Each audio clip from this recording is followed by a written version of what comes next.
Clint Eastwood was celebrating his 75th birthday at his Carmel estate when his daughter Kimber stood up in front of 40 guests and said something that made the entire room go silent. She had discovered the truth: siblings she never knew existed, families hidden across decades, a web of lies that stretched back before she was even born. What happened next would tear the Eastwood family apart for 15 years. Security escorted Kimber off the property that night. Her name was removed from the will by Monday, and the father-daughter relationship that had always been fragile shattered into pieces that seemed impossible to repair. The evening of May 31st, 2005 was supposed to be a celebration. Clint Eastwood had just turned 75, and his sprawling estate in Carmel by the Sea was filled with the kind of guests who only appeared for Hollywood royalty: producers, directors, actors whose faces had graced screens for decades, and a carefully curated selection of family members who understood the unspoken rules of being an Eastwood. The property was stunning, perched on 17 acres overlooking the Pacific Ocean. Twinkling lights had been strung through the cypress trees. A jazz quartet played softly near the pool house, Clint's personal request, a nod to his lifelong love of the genre. Catering staff in white jackets circulated with champagne and hors d'oeuvres that cost more per plate than most people earned in a day. Clint moved through the crowd with his usual quiet authority, accepting handshakes and brief embraces, deflecting compliments about $1 Million Baby, which had just won him 2 more Oscars. At 75, he looked decades younger, tall, lean, with the same piercing eyes that had made him famous. He wore a simple black blazer over a white shirt, no tie, effortlessly elegant without trying. His children were scattered throughout the party. Kyle, his son with Maggie, was talking music with a group near the bar. Allison, his daughter who had appeared in several of his films, was laughing with a casting director by the fire pit. Francesca, his youngest with Frances Fisher, was only 11 and being supervised by her mother near the dessert table. The blended family had learned to coexist at these events, smile for photos, avoid certain topics, pretend the complicated math of Clint's romantic history didn't hang over every interaction. And then there was Kimber, Clint's firstborn, the daughter he'd had with actress Roxanne Tunis back in 1964 when he was still married to Maggie. For 30 years, Kimber had been Hollywood's worst-kept secret, a child born from an affair, acknowledged privately, but never publicly, always hovering at the edges of the Eastwood narrative. She arrived late, just after 8, wearing a red dress that seemed deliberately chosen to stand out. At 41 years old, Kimber had her father's jawline and her mother's wounded eyes. She'd spent her entire life trying to earn a place in a family that treated her like a footnote. Tonight, she'd decided, that was going to change. In her purse was a folder containing documents that would detonate the carefully constructed myth of the Eastwood family. Kimber had spent months preparing for this night.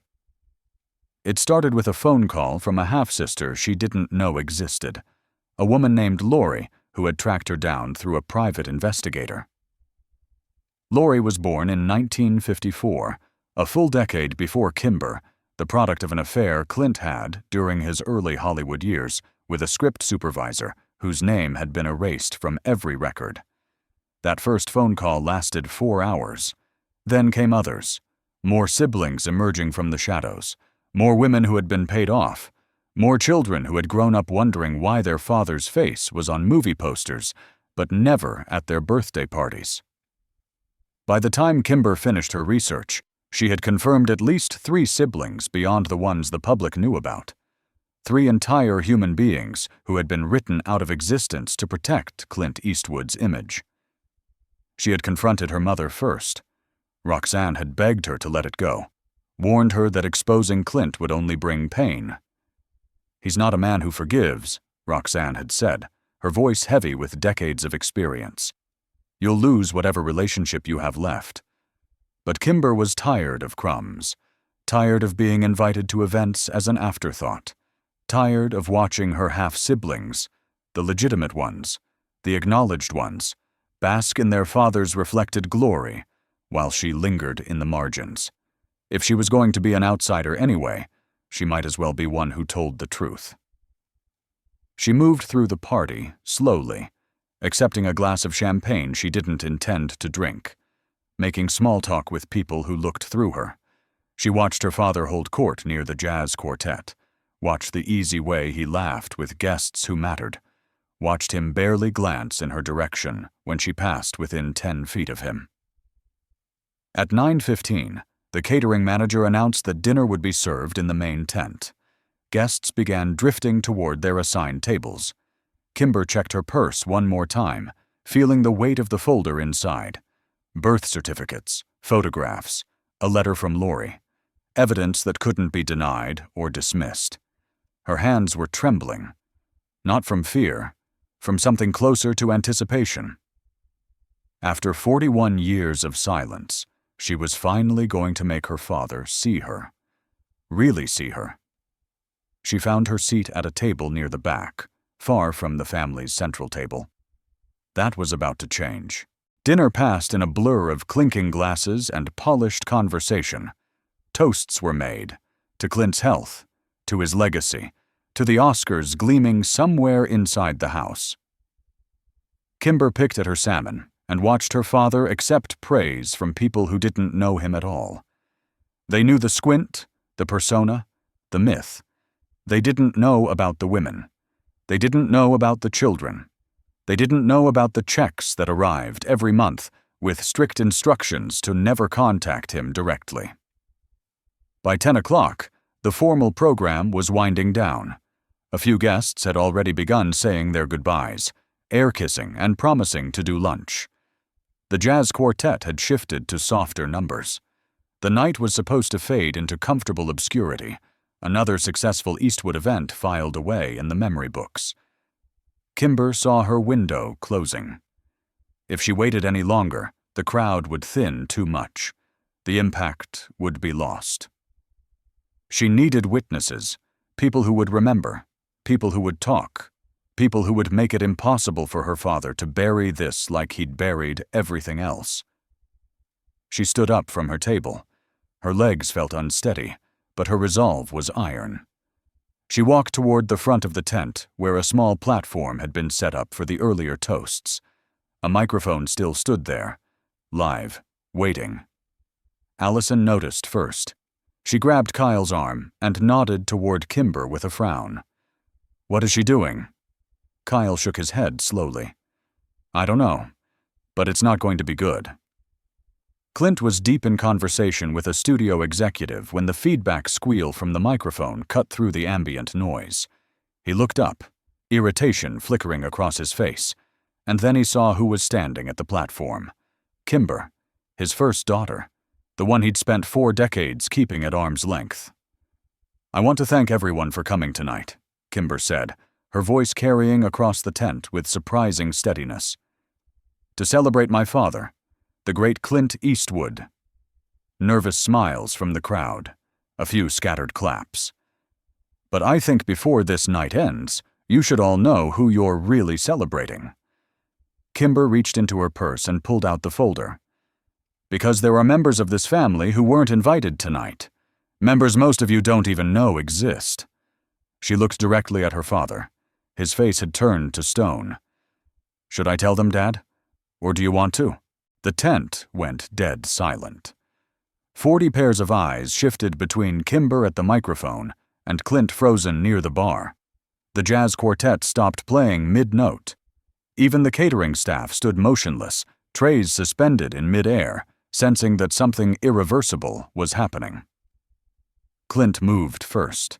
He crossed the tent with long, deliberate strides, his face a mask of controlled fury that anyone who'd worked with him would recognize.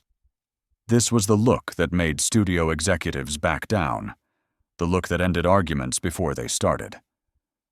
"Kimber." His voice was low, dangerous. "Put that down. Now." "No." She held the folder tighter. "Not this time. I've been putting things down my whole life. Putting down my feelings. Putting down my questions. Putting down my goddamn dignity every time I watched you play Father of the Year to everyone except me. This isn't the place. There's never a place. Kimber's voice cracked. 41 years of pain finally breaking through. There's never a time. There's never a conversation. Just checks and silence and watching from the outside while you build your perfect little family portrait that doesn't include me. She pulled the documents from the folder and held them up. Lori Murray, born 1954. Your daughter, Patricia Eastwood. Yes, she uses your name. Born 1959. Another daughter, Michael, born 1961. Your son. 3 people, Dad. 3 human beings you created and threw away like they were nothing. Gasps rippled through the crowd. Allison had gone pale. Kyle was staring at the ground. Maggie's ghost seemed to hover over the whole scene, the first wife who had endured decades of humiliation before finally walking away. Clint's composure finally shattered. He grabbed Kimber's wrist, hard enough to make her wince. You have no idea what you're doing. No idea what you're destroying. What I'm destroying? Kimber laughed bitterly, tears streaming down her face. You destroyed us. All of us. Every child you made and abandoned. Every woman you used and discarded. I'm just finally telling the truth. The truth? Clint's voice rose to a level his guests had never heard. You want the truth? The truth is you've always been ungrateful. Always been resentful. I gave you everything. You gave me money, Kimber screamed. I didn't want money. I wanted a father. She threw the documents at his chest. Papers scattered across the ground like fallen leaves. I'm done wanting anything from you. For a moment, nobody moved. The scattered documents lay between father and daughter like a battlefield. Then Clint did something that shocked everyone who thought they knew him. He turned to his security team, 2 broad-shouldered men in dark suits who had been hovering near the perimeter, and pointed at Kimber. Get her out, now. Kimber's eyes went wide. You're having me removed? From your birthday party? Like I'm some stranger who wandered in off the street? You stopped being family the moment you pulled this stunt. Clint's voice was ice. You want to wear dirty laundry? Fine. But you won't do it under my roof.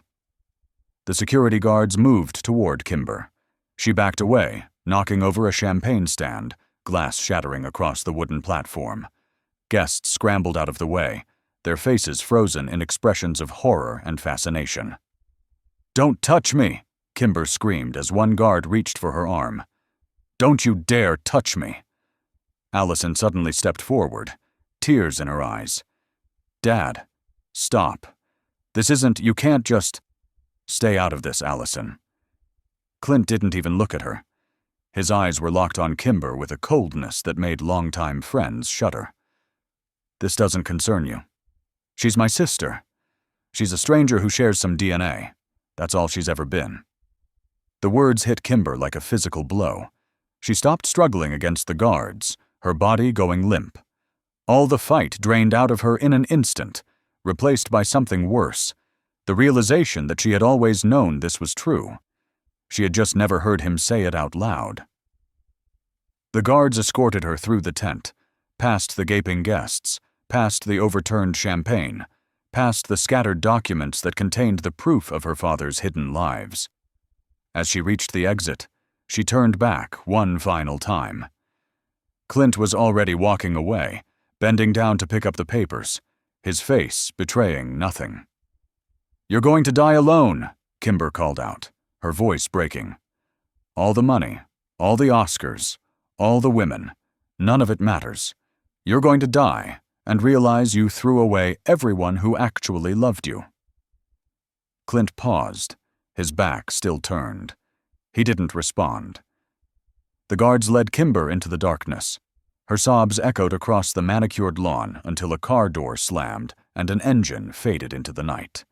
Inside the tent, nobody spoke for a very long time. By Monday morning, Clint's lawyers had executed his instructions with ruthless efficiency. Kimber's name was removed from his will. Her monthly allowance was terminated. The private investigator she had used was threatened with legal action. Every document she had scattered across that tent was collected, copied, and locked in a vault where it would never see daylight. The guests who witnessed the confrontation received phone calls, polite but firm reminders about the value of discretion and the consequences of gossip. Most complied. A few whispered to trusted friends. The story spread through Hollywood in fragments, never quite coalescing into something the tabloids could print. Clint Eastwood's publicity machine had decades of practice, burying inconvenient truths. Kimber retreated to her modest home in Los Angeles and didn't emerge for weeks. Her phone rang constantly at first, reporters fishing for confirmation, distant relatives offering sympathy, a few siblings she'd never met reaching out with tentative solidarity. She ignored most of them. The fight had left her empty, hollowed out by the finality of her father's rejection. The hidden siblings, Lori, Patricia, Michael, remained in the shadows. Whatever brief hope Kimber's exposure had offered them evaporated when they saw what happened to her. Nobody wanted to be next. The checks kept coming, and the silence held. Years passed. Clint continued making films, winning awards, building his legend. Kimber watched from a distance as her half-siblings appeared on red carpets, gave interviews about their famous father, lived the life she had always been denied. She sent birthday cards that were never acknowledged. She left voicemails that were never returned. It wasn't until 2020, 15 years after that night in Carmel, that the silence finally broke. Clint, now 90 years old and confronting his mortality, reached out through an intermediary. A lawyer delivered a handwritten letter to Kimber's door. 3 sentences in her father's unmistakable scrawl. "I was wrong to send you away. I was wrong about a lot of things. If you're willing, I'd like to try again." Kimber held that letter for 3 days before responding. When she finally drove up to the Carmel estate, she found her father waiting on the porch, older, frailer, but with the same piercing eyes. Neither of them spoke at first. They just stood there, 2 strangers bound by blood, measuring the wreckage between them. "I'm not here to forgive you," Kimber said finally. Clint nodded slowly. "I know. I'm just glad you're here." It was a beginning, not an ending,